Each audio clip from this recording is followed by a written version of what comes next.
براءة من الله ورسوله إلى الذين عاهدتم من المشركين فسيحوا في الأرض 4 أشهر واعلموا أنكم غير معجز الله وأن الله مخزي الكافرين. وأذان من الله ورسوله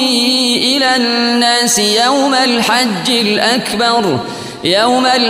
الأكبر أن الله بريء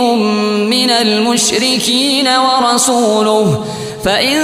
تبتم فهو خير لكم وإن توليتم فاعلموا أنكم غير معجز الله وبشر الذين كفروا بعذاب أليم. إلا الذين عاهدتم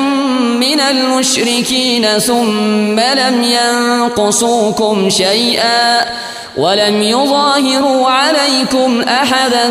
فأتموا إليهم عهدهم إلى مدتهم إن الله يحب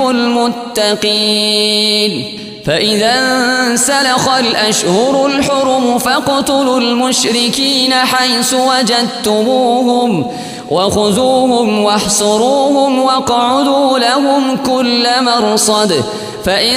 تابوا وأقاموا الصلاة وآتوا الزكاة فخلوا سبيلهم إن الله غفور رحيم. وإن أحد من المشركين استجارك فأجره حتى يسمع كلام الله ثم أبلغه مأمنه ذلك بأنهم قوم لا يعلمون. كيف يكون للمشركين عهد عند الله وعند رسوله إلا الذين عاهدتم عند المسجد الحرام فما استقاموا لكم فاستقيموا لهم إن الله يحب المتقين. كيف وإن يظهروا عليكم لا يرقبوا فيكم إلا ولا ذمة يرضونكم بأفواههم وتأبى قلوبهم وأكثرهم فاسقون. اشتروا بآيات الله ثمنا قليلا فصدوا عن سبيله إنهم ساء ما كانوا يعملون. لا يرقبون في مؤمن إلا ولا ذمة وأولئك هم المعتدون. فإن تابوا وأقاموا الصلاة وآتوا الزكاة فإخوانكم في الدين ونفصل الآيات لقوم يعلمون. وإن نكثوا أيمانهم من بعد عهدهم وطعنوا في دينكم فقاتلوا أئمة الكفر إنهم لا أيمان لهم لعلهم ينتهون. ألا تقاتلون قوما نكثوا أيمانهم وهموا بإخراج الرسول وهم بدؤوكم أول مرة أتخشونهم فالله أحق أن تخشوه إن كنتم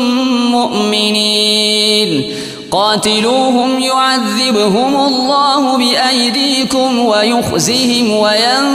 وينصركم عليهم ويشف صدور قوم مؤمنين ويذهب غيظ قلوبهم ويتوب الله على من يشاء والله عليم حكيم. أم حسبتم أن تتركوا ولما يعلم الله الذين جاهدوا منكم ولم يتخذوا من دون الله ولا رسوله ولا المؤمنين وليجة والله خبير بما تعملون ما كان للمشركين أن يعمروا مساجد الله شاهدين على أنفسهم بالكفر أولئك حبطت أعمالهم وفي النار هم خالدون إنما يعمر مساجد الله من آمن بالله واليوم الآخر وأقام الصلاة وآتى الزكاة ولم يخش إلا الله فعسى أولئك أن يكونوا من المهتدين أجعلتم سقاية الحاج وعمارة المسجد الحرام كمن آمن بالله واليوم الآخر وجاهد في سبيل الله لا يستوون عند الله والله لا يهدي القوم الظالمين الذين آمنوا وهاجروا وجاهدوا في سبيل الله بأموالهم وأنفسهم أعظم درجة عند الله وأولئك هم الفائزون يبشرهم ربهم برحمة منه ورضوان وجنات لهم فيها نعيم مقيم خالدين فيها أبدا إن الله عنده أجر عظيم يا أيها الذين آمنوا لا تتخذوا آباءكم وإخوانكم أولياء إن استحبوا الكفر على الإيمان ومن يتولهم منكم فأولئك هم الظالمون قل إن كان آباؤكم وأبناؤكم وإخوانكم وأزواجكم وعشيرتكم وأموال اقترفتموها وتجارة تخشون كسادها ومساكن ترضونها أحب إليكم من الله ورسوله وجهاد في سبيله فتربصوا حتى يأتي الله بأمره والله لا يهدي القوم الفاسقين لقد نصركم الله في مواطن كثيرة ويوم حنين إذ أعجبتكم كثرتكم فلم تغن عنكم شيئا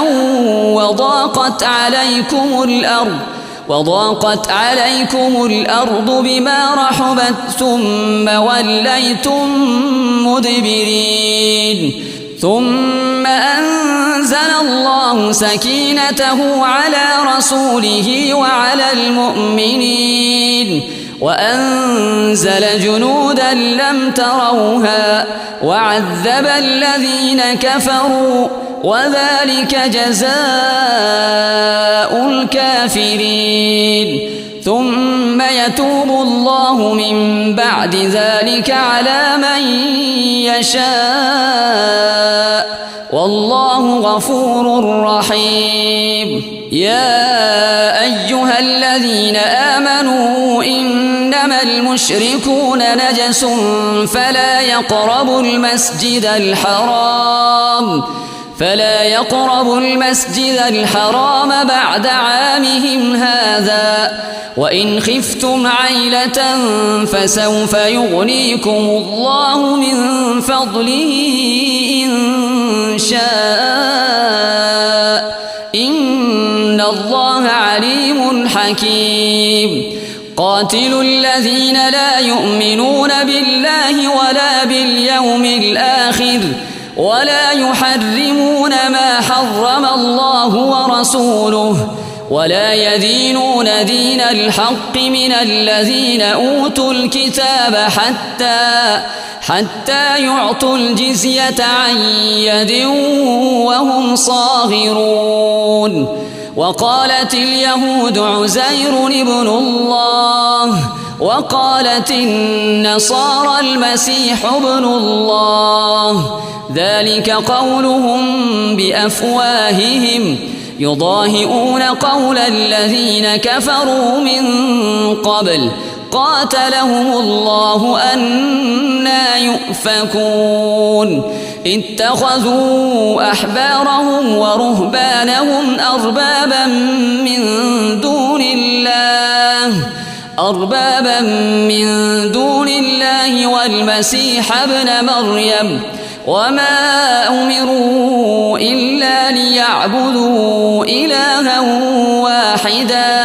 لا إله إلا هو سبحانه عما يشركون. يريدون أن يطفئوا نور الله بأفواههم ويأبى الله إلا أن يتم نوره ولو كره الكافرون. هو الذي أرسل رسوله بالهدى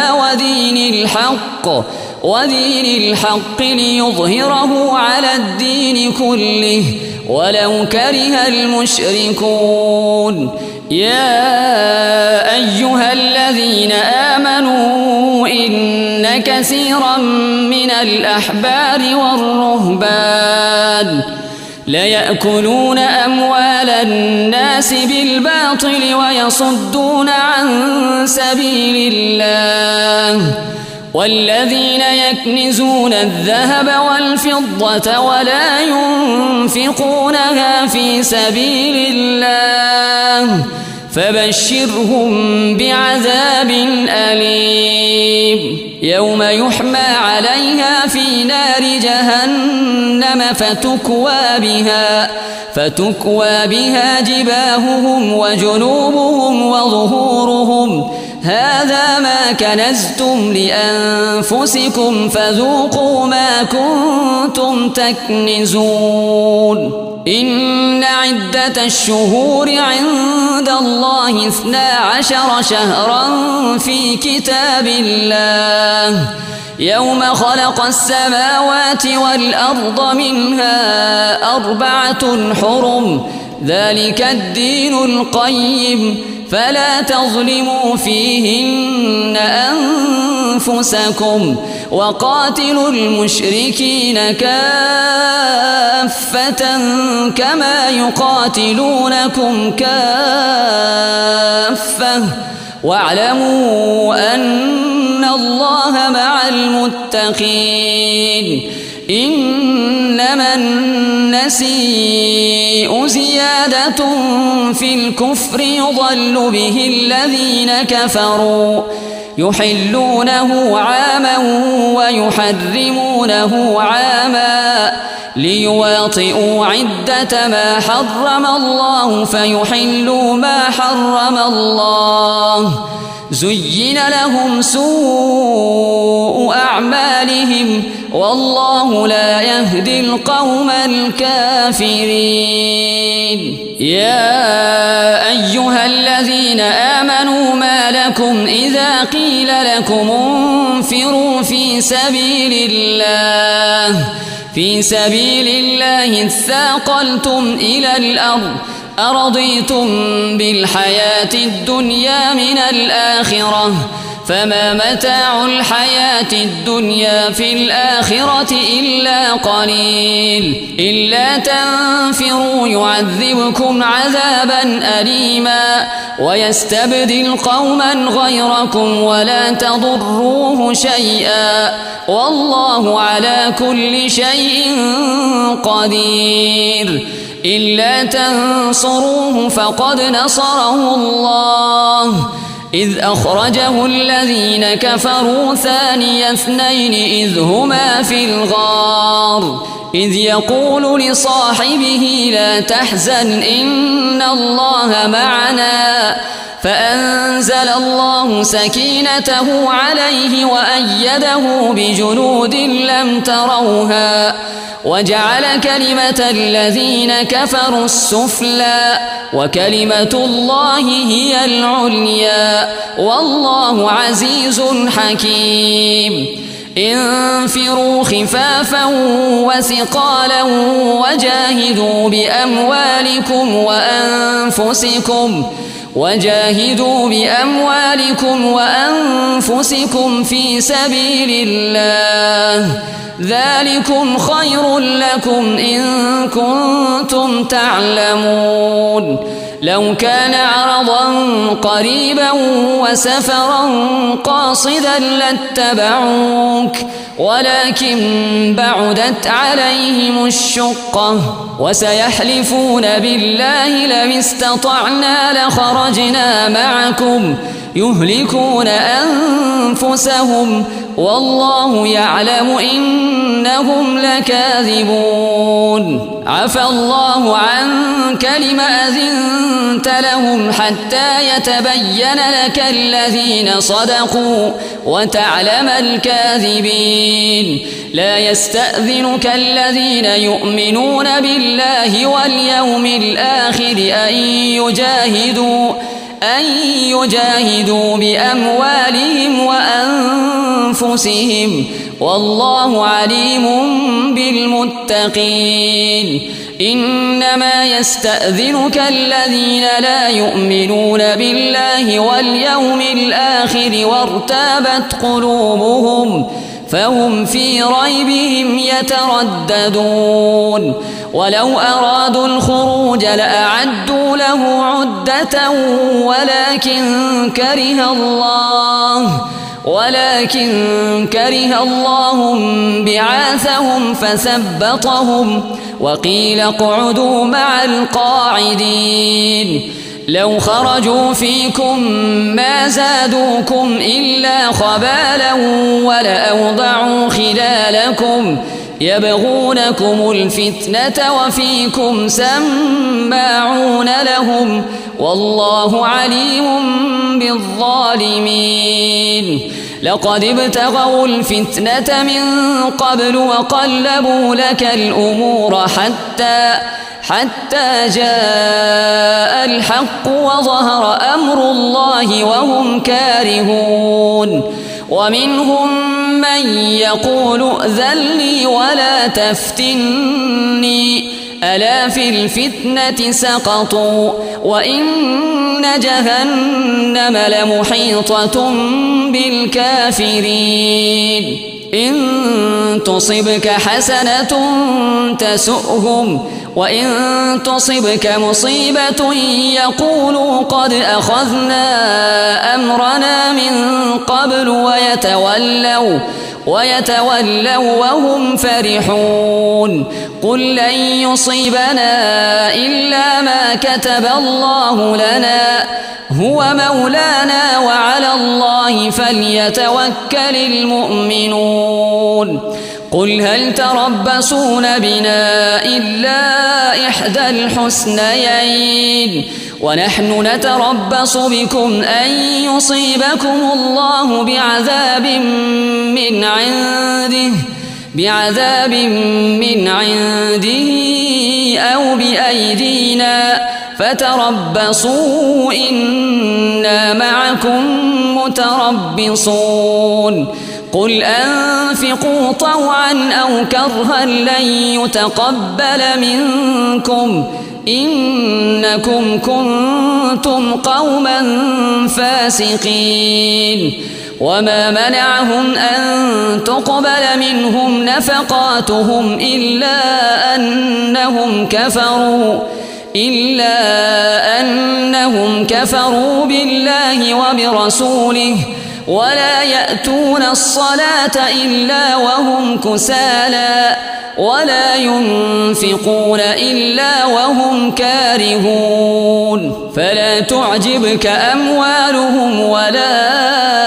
أولادهم إنما يريد الله ليعذبهم بها في الحياة الدنيا وتزهق أنفسهم وهم كافرون ويحلفون بالله إنهم لمنكم وما هم منكم ولكنهم قوم يفرقون لو يجدون ملجأ أو مغارات أو مدخلا لولوا إليه وهم يجمحون ومنهم من يلمزك في الصدقات فإن أعطوا منها رضوا وإن لم يعطوا منها إذا هم يسخطون ولو أنهم رضوا ما آتاهم الله ورسوله وقالوا حسبنا الله سيؤتينا الله من فضله ورسوله إنا إلى الله راغبون إنما الصدقات للفقراء والمساكين والعاملين عليها والمؤلفة قلوبهم وفي الرقاب والغارمين وفي سبيل الله وابن السبيل فريضة من الله والله عليم حكيم ومنهم الذين يؤذون النبي ويقولون هو أذن قل أذن خير لكم يؤمن بالله ويؤمن للمؤمنين ورحمة للذين آمنوا منكم والذين يؤذون رسول الله لهم عذاب أليم يحلفون بالله لكم ليرضوكم والله ورسوله أحق أن يرضوه إن كانوا مؤمنين ألم يعلموا أنه من يحادد الله ورسوله فأن له نار جهنم خالدا فيها ذلك الخزي العظيم يحذر المنافقون أن تنزل عليهم سورة تنبئهم بما في قلوبهم قل استهزئوا إن الله مخرج ما تحذرون ولئن سألتهم ليقولن إنما كنا نخوض ونلعب قل أبالله وآياته ورسوله كنتم تستهزئون لن تعتذروا قد كفرتم بعد إيمانكم إن نعف عن طائفة منكم نعذب طائفة بأنهم كانوا مجرمين المنافقون والمنافقات بعضهم من بعض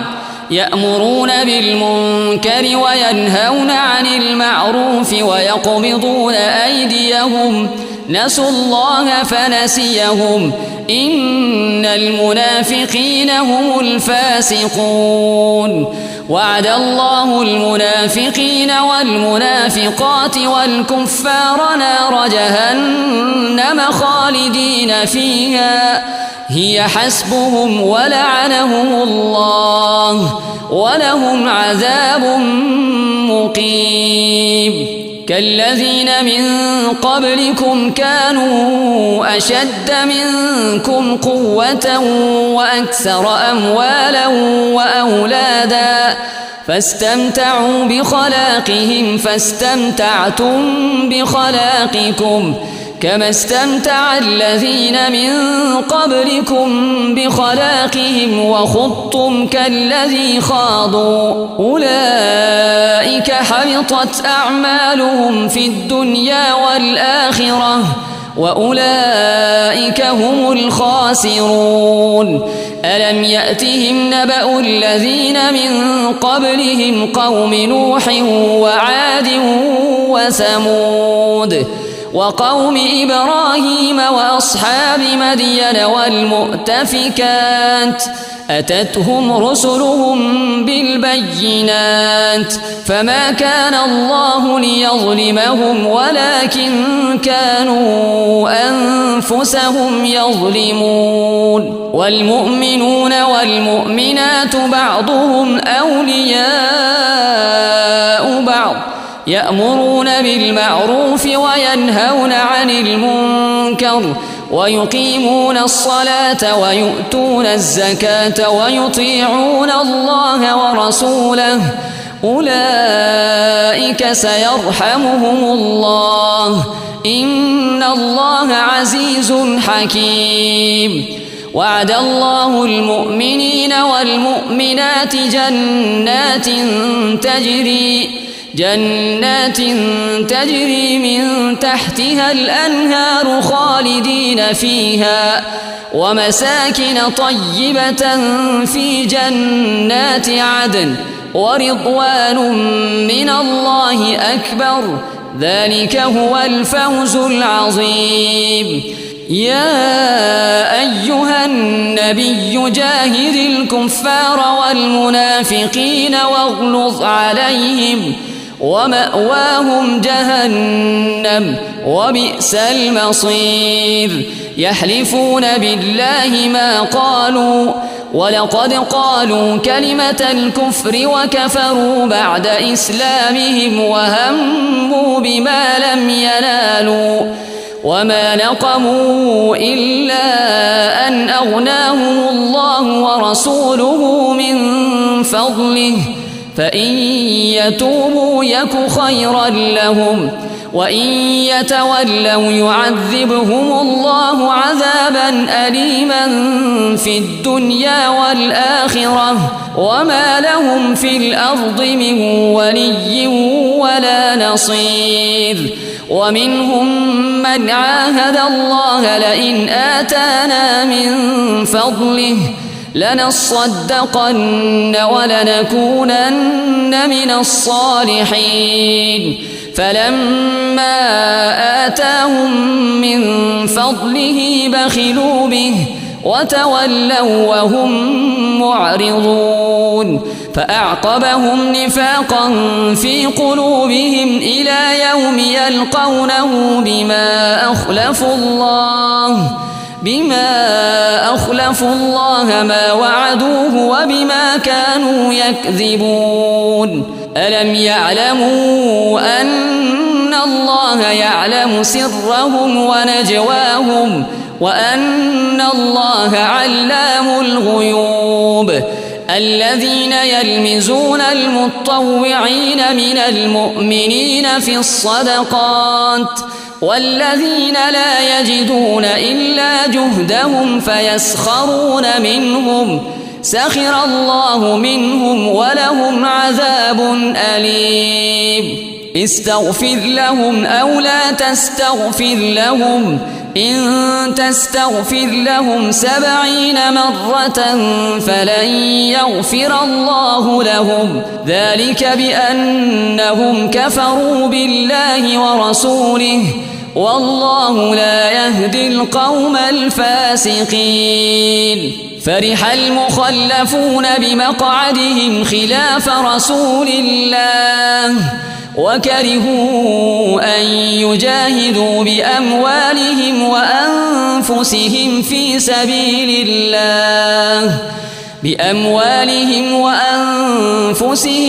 سبيل الله وقالوا لا تنفروا في الحر قل نار جهنم أشد حرا لو كانوا يفقهون. فليضحكوا قليلا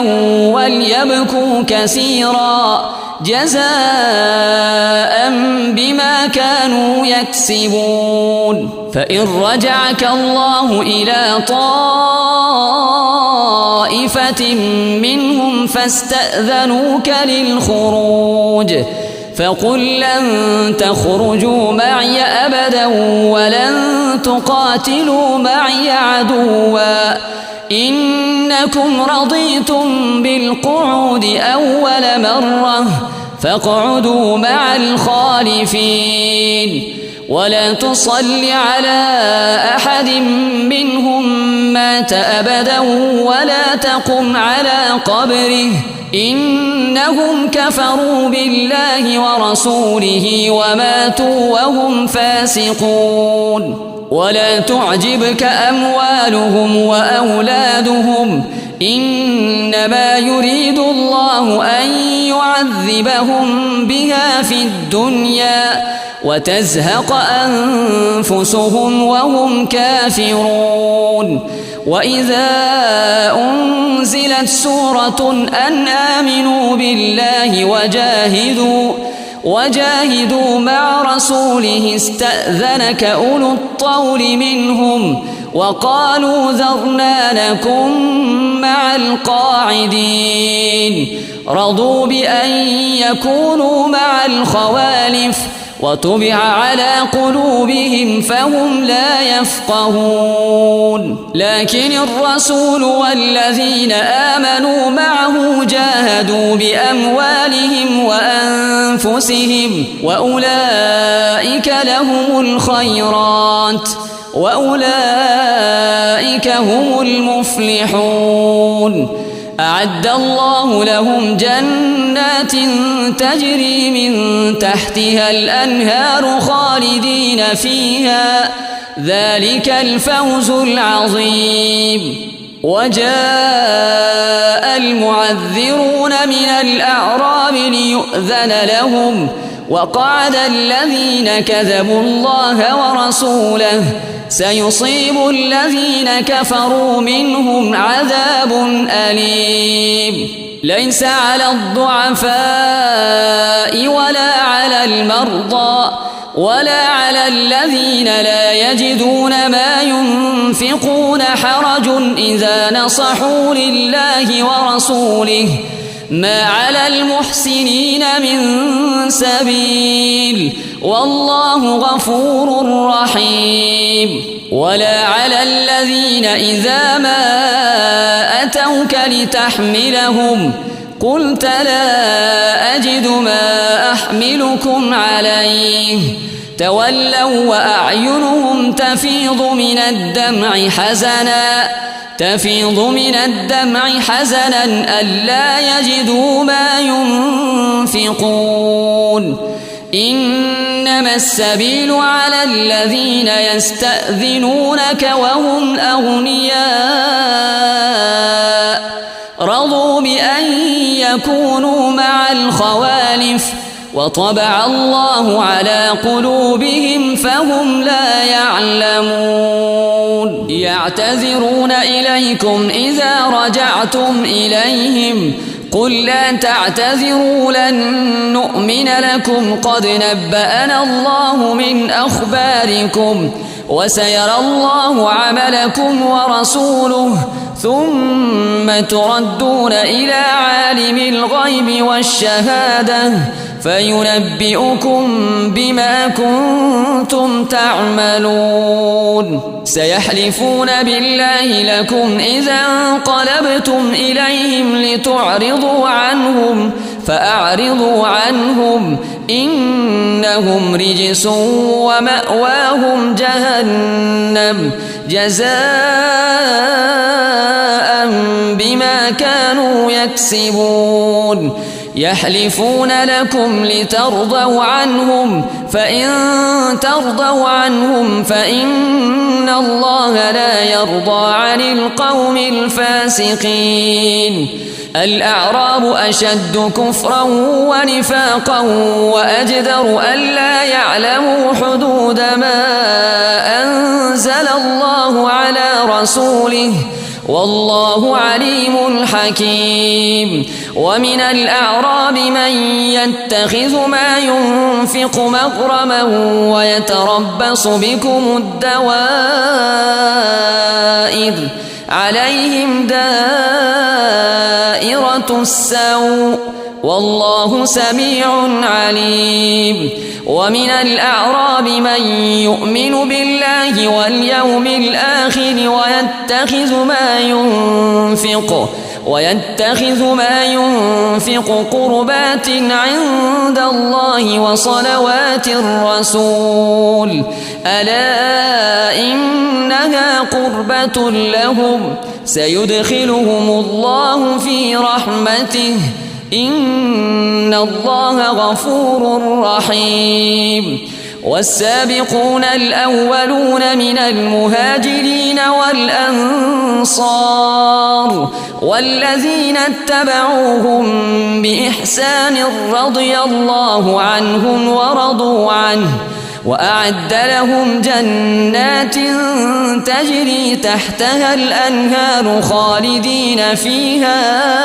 أبدا ذلك الفوز العظيم. وممن حولكم من الأعراب منافقون ومن أهل المدينة مردوا على النفاق لا تعلمهم نحن نعلمهم سنعذبهم مرتين ثم يردون إلى عذاب عظيم. وآخرون اعترفوا بذنوبهم خلطوا عملا صالحا وآخر سيئا عسى الله أن يتوب عليهم إن الله غفور رحيم. خذ من أموالهم صدقة تطهرهم وتزكيهم بها وصل عليهم إن صلاتك سكن لهم والله سميع عليم. ألم يعلموا أن الله هو يقبل التوبة عن عباده ويأخذ الصدقات وأن الله هو التواب الرحيم. وقل اعملوا فسيرى الله عملكم ورسوله والمؤمنون وستردون إلى عالم الغيب والشهادة فينبئكم بما كنتم تعملون. وآخرون مرجون لأمر الله إما يعذبهم وإما يتوب عليهم والله عليم حكيم. والذين اتخذوا مسجدا ضرارا وكفرا وتفريقا بين المؤمنين وإرصادا لمن حارب الله ورسوله من قبل وليحلفن إن أردنا إلا الحسنى والله يشهد إنهم لكاذبون. لا تقم فيه أبدا لمسجد أسس على التقوى من أول يوم أحق أن تقوم فيه رجال يحبون أن يتطهروا والله يحب المطهرين. أفمن أسس بنيانه على تقوى من الله ورضوان خير أم من أسس بنيانه على شفا جرف هار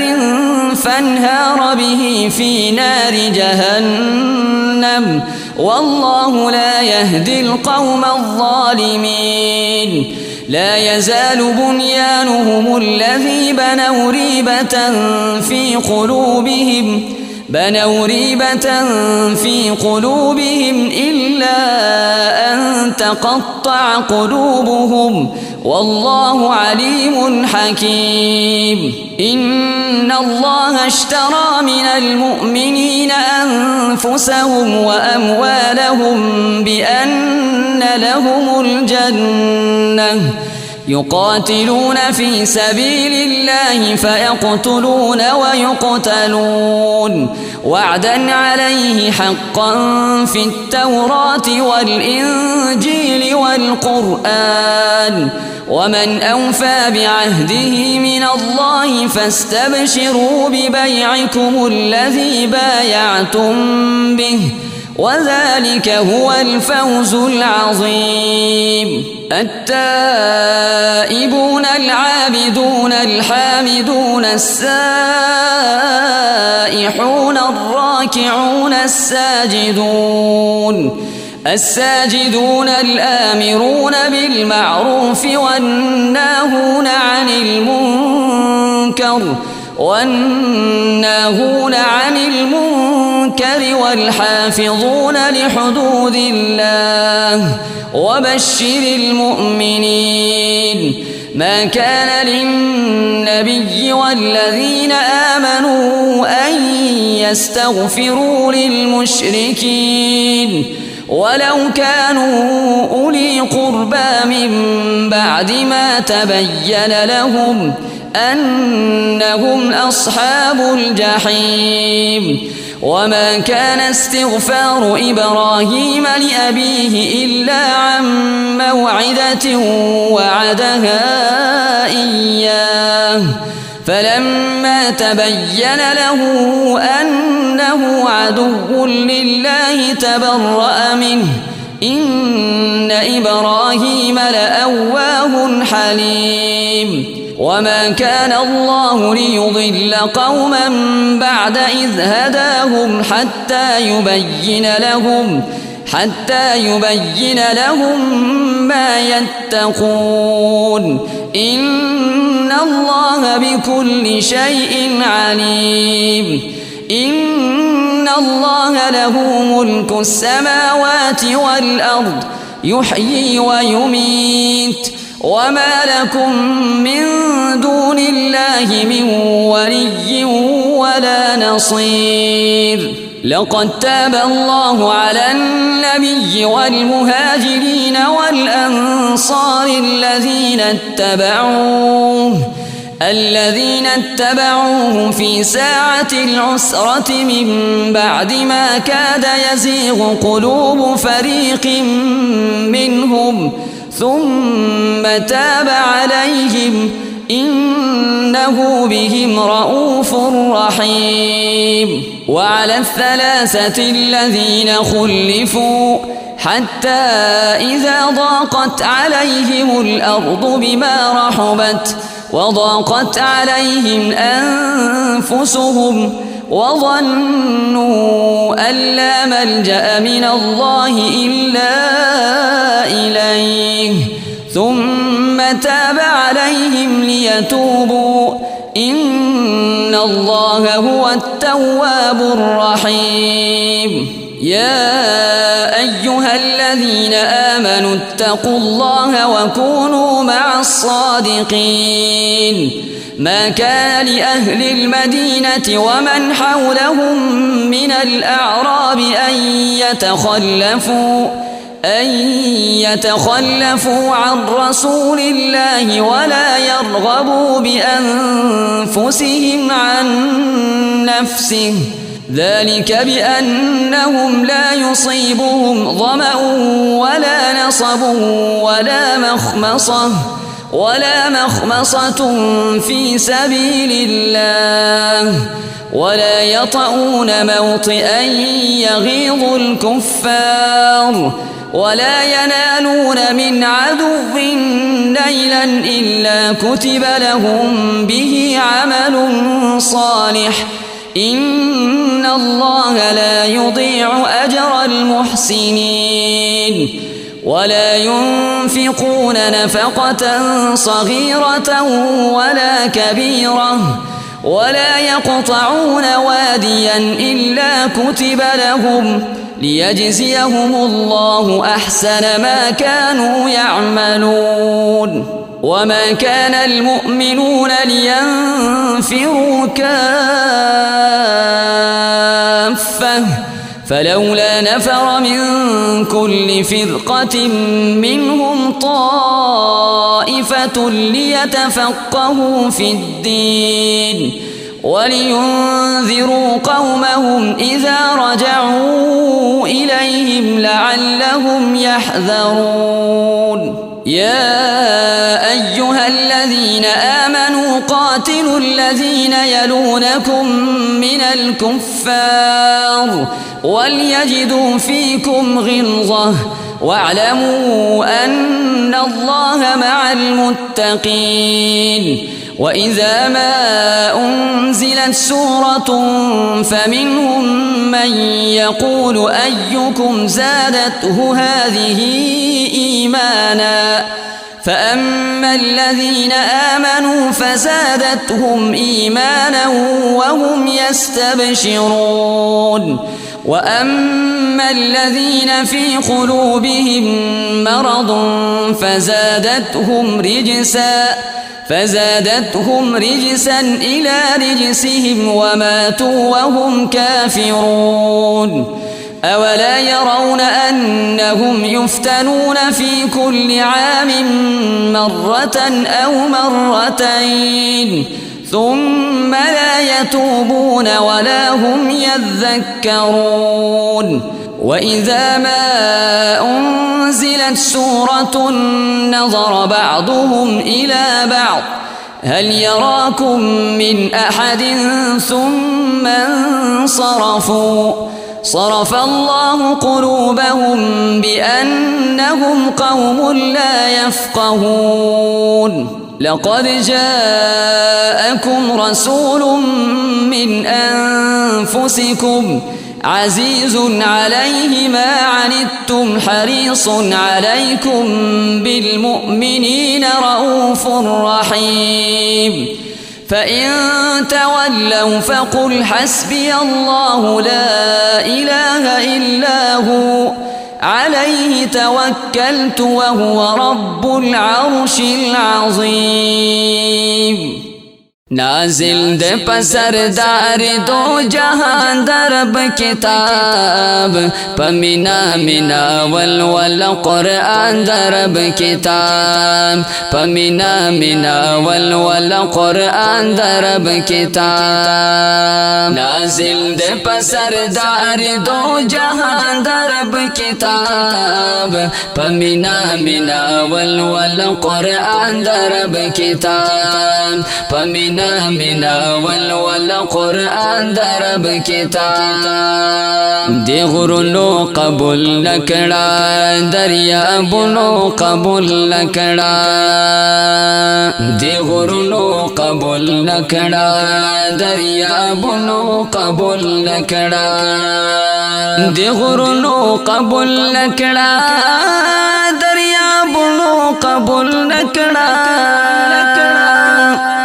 دازک انسو جن تشو پزان درب کتاب پمینا منا والول قرآن درب کتاب پمینا منا والول قرآن درب کتاب نازل دے پسردار دو جہاں درب کتاب پمینا منا والول قرآن درب کتاب پمینا منا والول قرآن درب کتاب تیر شوی اورات لن کی پکی ٹول اللہ لکلی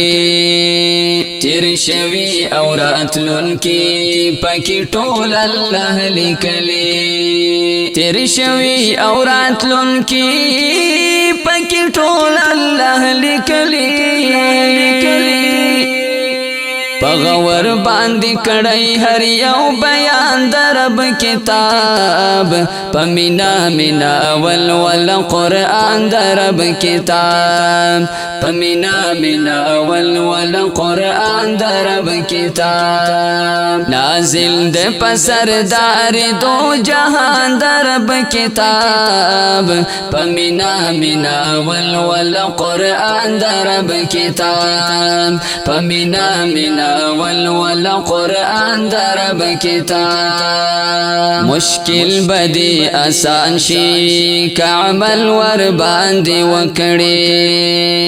مشکل بدی آسان شي که عمل ور باندې وکړي مشکل بدی آسان شي که عمل ور باندې وکړي قانون د الہی د